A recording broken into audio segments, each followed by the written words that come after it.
নমস্কাৰ news 18 digital লাইভত মই সৌৰভ গাৰ্গ ৰাইজৰ মুখত পৰিছে লাহৰীঘাটৰ কংগ্ৰেছ বিধায়ক ডক্টৰ আসিফ নজৰ নিৰ্বাচনী প্ৰচাৰ চলাবলৈ গৈছিল আৰু নিৰ্বাচনী প্ৰচাৰ চলাবলৈ যোৱাৰ সময়তে নিজ সমষ্টিত ৰাইজে তেখেতক বহু খেদা দিছে আৰু তেওঁলোকৰ স্পষ্ট অভিযোগ যে কোনো ধৰণৰ উন্নয়নমূলক কাম হোৱা নাই কোনো ধৰণৰ উন্নয়নমূলক কাম এই সমষ্টিত নহল দলং নিৰ্মাণ নহল পথ নিৰ্মাণ নহল কোনো ধৰণৰ উন্নয়নমূলক কাম এজন বিধায়কে নকৰিলে কিন্তু নিৰ্বাচনৰ আগে আগে কেৱল ভোট ভিক্ষা কৰিবলৈ আহি ৰাইজৰ মুখত পৰিল আসিফ নজৰ আৰু যিজনক লৈ তীব্ৰ অসন্তুষ্টি আছিল সদ্য পদত্যাগী কংগ্ৰেছ নেতা প্ৰদ্যুৎ বৰদলৈ যিজনে কেৱল আসিফ নজৰক টিকট দিয়াৰ কাৰণে তেওঁ তীব্ৰ অসন্তুষ্টি প্ৰকাশ কৰিছিল আৰু প্ৰদ্যুৎ বৰদলৈৰ দৰে জ্যেষ্ঠ নেতা আৰু শিৱামণি বৰাৰ দৰে জ্যেষ্ঠ নেতাৰ ওপৰত যি ঢিঙৰ দুমুখীয়া যি আক্ৰমণ হৈছিল সেই আক্ৰমণত এওঁৰ নেতৃত্বতে আক্ৰমণৰ অভিযোগ উত্থাপন কৰিছিল আৰু তাক লৈ কংগ্ৰেছৰ এটা বিভাজন আহিছিল কিন্তু সেইজন আসিফ নজৰ নিৰ্বাচনী প্ৰচাৰ চলাবলৈ গৈ ৰাইজৰ মুখত পৰিছে মনোনয়ন দাখিল কৰি উভতি অহাৰ সময়তে মৰিগাঁৱৰ সৰুচলাত উত্তেজিত ৰাইজে তেখেতক ৰেলীত বাধা প্ৰদান কৰে তেওঁ এটা ৰেলী উলিয়াইছিল মনোনয়ন পত্ৰ দাখিল কৰিবলৈ গৈছিল সহস্ৰাধিক সমৰ্থকক লগত লৈ গৈছিল শক্তি প্ৰদৰ্শন কৰিব বিচাৰিছিল যে লাহৰীঘাট সমষ্টিত তেখেতলোকৰ পৰিয়ালবাদটো শেষ নহয় কাৰণ ইয়াৰ আগতেই তেওঁৰ পিতৃ নজৰুল ইছলাম আছিল আৰু নজৰুল ইছলামৰ পাছত আসিফ নজৰ আৰু তেওঁলোকৰ যি পৰিয়াল কেন্দ্ৰিক ৰাজনীতি লাহৰীঘাট সমষ্টিত চলি আছে তাক লৈ কিন্তু লাহৰীঘাটৰ ৰাইজো অসন্তুষ্ট হৈছে তাৰ কাৰণে কালি তেওঁ যি শক্তি প্ৰদৰ্শন কৰিব বিচাৰিছিল যে এবাৰো তেওঁ লাহৰীঘাট সমষ্টিত তেওঁৰ হাতত থাকিব বুলি কিন্তু তাৰ এখন বিপৰীত ছবি মনোনয়ন দাখিলৰ দিনাই তেওঁ পাইছে এইদৰে ৰাইজে তেখেতক খেদি গৈছে তেওঁৰ বাহনত আক্ৰমণৰ কাৰণে উদ্যত হৈছিল আৰু অৱশেষত পৰিস্থিতি নিয়ন্ত্ৰণলৈ আনে আৰু তাৰ পৰা আসিফ নজৰ পলাবলৈ বাধ্য হয় এয়া হৈছে নিজ সমষ্টিত আসিফ নজৰৰ অৱস্থা মৰিগাঁৱৰ সৰুচলাত উত্তেজিত ৰাইজে বাধা প্ৰদান কৰিলে আৰু ৰাইজৰ উগ্ৰ মূৰটো দেখি তাক ৰাইজক সাক্ষাৎ কৰিবলৈ তেওঁৰ সাহস নহল গাড়ীৰ পৰা নামিবলৈ তেওঁৰ সাহস নহল আৰু তাৰ পৰাই তেওঁ পলাল এয়া বহু খেদা দিছে লাহৰীঘাট সমষ্টিৰ ৰাইজে আৰু তেওঁলোকৰ স্পষ্ট অভিযোগ যে এই সময়ছোৱাত এই লাহৰীঘাট সমষ্টিটোৰ বিধায়কৰ দায়িত্বত থকা সময়ছোৱাত কোনো ধৰণৰ উন্নয়নমূলক কাম কাজ তেওঁ নকৰিলে আৰু কেৱল নিৰ্বাচনৰ আগে আগে বিহুত কুলি অহাৰ দৰে তেওঁলোক আহে বিভিন্ন ধৰণৰ নিৰ্বাচনী প্ৰতিশ্ৰুতি নিৰ্বাচনী টুপ দি থৈ যায় আৰু পৰৱৰ্তী সময়ত কিন্তু ৰাইজৰ কাৰণে তেওঁলোকে ঘূৰি নাচায় আৰু তাৰেই এক খুবৰ বহিঃপ্ৰকাশ ঘটিছে লাহৰীঘাটৰ কংগ্ৰেছ বিধায়ক ডক্টৰ আসিফ নজৰৰ ক্ষেত্ৰত ৰাইজৰ মুখত পৰিছে তেওঁ আৰু অৱশেষত পলাবলৈ বাধ্য হৈছে ৰাইজৰ মন্তব্য আহিছে মই প্ৰথমতেই স্থানীয় ৰাইজৰ মন্তব্য আপোনালোকক শুনাই ল'ব বিচাৰিছোঁ নাজাৰক ৰেলীলৈ আহিছিল সৰুচলা চাৰিআলিৰ পৰা বহু খেদা দিছে আচ্ছা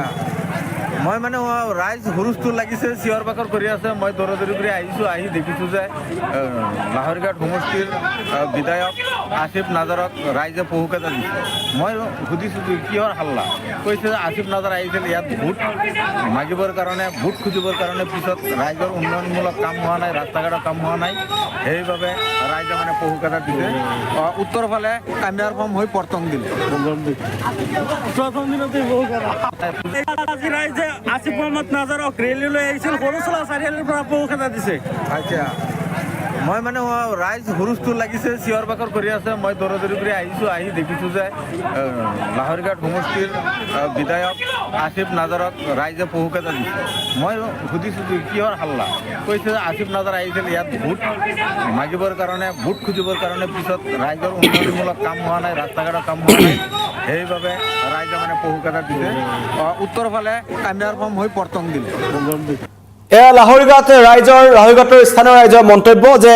উন্নয়ন নকৰাৰ কাৰণে ৰাইজৰ কাষত নথকাৰ কাৰণে তেখেতক বহু খেদা দিছে বুলি তেওঁলোকে মন্তব্য কৰিলে আৰু কালিৰ দিনটো আছিল অত্যন্ত গুৰুত্বপূৰ্ণ কাৰণ কালি আছিল ৰাজ্যত মনোনয়ন দাখিলৰ অন্তিমটো দিন সমষ্টিয়ে যিসকল প্ৰাৰ্থিত্ব যি টিকট পাইছে তেওঁলোকে দলীয় সমৰ্থকক লগত লৈ তেওঁলোকে শক্তি প্ৰদৰ্শন কৰিব বিচাৰিছিল যে মোৰ লগত ইমান সংখ্যক মানুহ আছে মোৰ ওচৰত ইমানখিনি সমৰ্থক আছে যিটো আমি ৰাজ্যৰ বিভিন্ন প্ৰান্তত দেখিছোঁ উজনিৰ পৰা নামনিলৈকে প্ৰত্যেকজন প্ৰাৰ্থীয়ে কিন্তু নিজৰ লগত সহস্ৰাধিক সমৰ্থকক লগত লৈ হাজাৰ হাজাৰ সমৰ্থকক লগত লৈ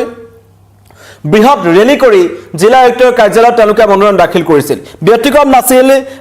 লাহৰীঘাট সমষ্টিৰ বিধায়ক আসিফ নাজাৰ তেওঁ কিন্তু তেওঁ শক্তি প্ৰদৰ্শন কৰিব বিচাৰিছিল কাৰণ তেখেতক টিকট দিয়া নিদিয়াকৈ কংগ্ৰেছৰ ভিতৰচৰত এটা কণ্ডল আৰম্ভ হৈছিল এটা পক্ষই বিচৰা নাছিল কিন্তু ৰকিবুল হুছেইনৰ খুব ঘনিষ্ঠ লগতে গৌৰৱ গগৈ খুব ঘনিষ্ঠ হোৱাৰ কাৰণে তেওঁ টিকট পাইছে বুলি অভিযোগ উত্থাপন কৰিছিল আৰু প্ৰদ্যুৎ বৰদলৈয়ে এই ক্ষেত্ৰত তীব্ৰ অসন্তুষ্টি প্ৰকাশ কৰিছিল আৰু এওঁক টিকট দিব নালাগে বুলি কোৱাৰ পিছদিনাখনেই তেওঁ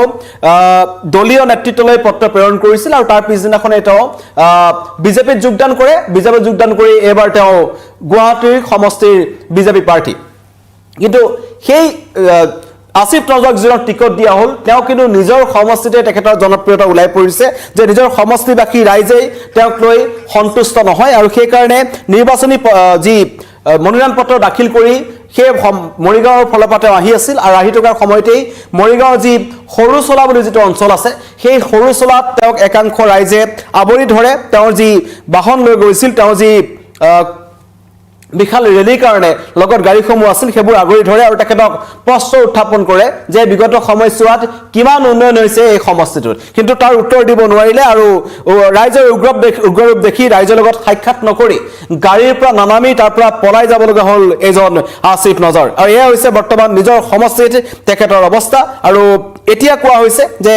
এবাৰ সেই সমষ্টিটোত খুব তীব্ৰ প্ৰতিদ্বন্দ্বিতা হ'ব তাৰ কংগ্ৰেছ কৰ্মীসকলে তৃণমূল যিসকল কংগ্ৰেছ কৰ্মী আছে তেওঁলোকে কিন্তু আসিফ নাজাৰক বিচৰা নাছিল তেওঁলোকৰ মতে পৰিয়ালবাদ শেষ হ'ব লাগে যে পিতৃৰ পাছত পুত্ৰ এনেকৈ এটা সমষ্টি তেওঁলোকৰ হাতত থাকিলে সমষ্টিটোৰ উন্নয়ন হোৱা নাই বুলি মন্তব্য কৰিছে কাৰণ লাহৰীঘাট সমষ্টিটোৰ বাট পথ বিভিন্ন ধৰণৰ উন্নয়নমূলক কাম কাজ তাত হোৱা নাই পথৰ অৱস্থা জৰাজীৰ্ণ কেইবাখনো দলং তাত বিধ্বস্ত অৱস্থাত আছে ৰাইজে বিগত সময়ছোৱাত বাৰম্বাৰ স্থানীয় জনপ্ৰতিনিধি আসিফ নাজাৰক বাৰম্বাৰ তেওঁলোকে অনুৰোধ জনাই আহিছিল যে এইসমূহ নিৰ্মাণ কৰিব লাগে কিন্তু নিৰ্মাণ কৰা নাছিল কিন্তু নিৰ্মাণ নকৰি তাৰ পৰিৱৰ্তে নিৰ্বাচনৰ আগত শক্তি প্ৰদৰ্শনৰ কাৰণে যি চেষ্টা কৰিলে তাতে কিন্তু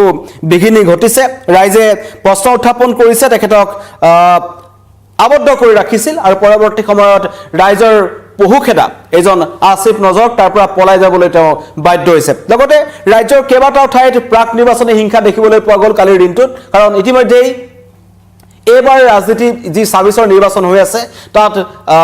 বিশেষকৈ তৃণমূল যিসকল কৰ্মী আছে দলীয় যিসকল নিষ্ঠাবান কৰ্মীসকল আছে তেওঁলোকৰ কথা দলৰ কেন্দ্ৰীয় নেতৃত্বসমূহে গুৰুত্ব নিদিয়া অভিযোগ উত্থাপন হৈছে সেইটো লাগিলে অগপ কৰ্মী হওক লাগিলে সেইটো কংগ্ৰেছ কৰ্মী হওক কৰবাত নহয় কৰবাত এডিএফৰ কৰ্মীসকলৰ মাজতো খুব আছে কৰবাত নহয় কৰবাত বিজেপি কৰ্মীসকলৰ মাজতো খুব আছে আমি দেখিলো তিয়ক সমষ্টিত ঠিক একেদৰে ঈশ্বৰ প্ৰসন্ন বৰদলৈ তেওঁ যি টিকট বিচাৰি আছিল তেওঁ বিজেপি প্ৰাৰ্থী আছিল তেওঁ টিকট তেখেতক পোৱা নগ'ল কাৰণ এজিপিক এৰি দিয়া হৈছে তাক লৈ বিজেপি কৰ্মীসকল তিয়কত অসন্তুষ্ট হৈ আছে ঠিক একেদৰে কুশলদৈৰ টিকট নিদিয়ালৈকে শিৱসাগৰত বিজেপি কৰ্মীসকলৰ মাজত খুব আছিল তেনেদৰে বিভিন্ন প্ৰান্তত কংগ্ৰেছ বিজেপি এআইডিএফ অগপ সকলো দলীয় কৰ্মীসকলৰ মাজত খুব আছে তাক লৈ নিৰ্বাচনী হিংসা হোৱাৰ আশংকা অধিক বৃদ্ধি পাইছে কাৰণ কালি যি বৰমপুৰ সমষ্টিৰ ৰাইজৰ দলৰ যিজন এবাৰ প্ৰাৰ্থী ৰাজেন গোহাঁয়ে মনোনয়ন পত্ৰ দাখিল কৰিবলৈ যোৱাৰ সময়তো তেওঁৰ বাহনত বিজেপি কৰ্মী আক্ৰমণ কৰিছিল আৰু এজন বিজেপি কৰ্মী আহত হয় তেনেকুৱাবোৰ ঘটনা সংঘটিত হৈ আহিছে খাৰুপেটীয়াত মনোনয়ন দাখিলৰ বাবে যোৱা এআইডিএফৰ কৰ্মীৰ মাজত প্ৰচণ্ড মাৰপিটৰ ঘটনা সংঘটিত হৈছে আহত হৈছে এজন ক্ষতিগ্ৰস্ত হৈছে কেইবাখনো বাহন সামগ্ৰী মহখুলিত নিৰ্বাচনী বিজেপি কৰ্মীক আক্ৰমণ কৰিছে কংগ্ৰেছ আৰু বিজেপিৰ মাজত মাৰপিটৰ ঘটনা আৰু লগতে লাহৰীঘাটত কংগ্ৰেছ বিধায়ক আসিফ নাজাৰ যিজন এবাৰ তেখেতৰ টিকট দিয়া নিদিয়াক লৈ কংগ্ৰেছৰ ভিতৰচৰাত খুব আছিল একাংশ একাংশই তেখেতক টিকট দিয়াটো বিচৰা নাছিল কিন্তু তাৰ পাছতো তেওঁ টিকট পাইছে কিন্তু টিকট পোৱাৰ পাছত মনোনয়ন দাখিলৰ দিনাখন ৰাইজে এটা প্ৰশ্নৰ উত্তৰ দিছে যে এইবাৰ লাহৰীঘাটত আসিফ নাজাৰক তেওঁলোকে সমৰ্থন নজনায় কাৰণ তেওঁৰ দিনত কোনো ধৰণৰ উন্নয়ন নহ'ল ৰাইজৰ যিবোৰ আবেদন আছে ৰাইজৰ যিবোৰ দাবী আছিল সেই দাবীসমূহলৈ এইজন বিধায়কে কোনো ধৰণৰ কাম কৰা নাছিল আৰু তাৰ কাৰণেই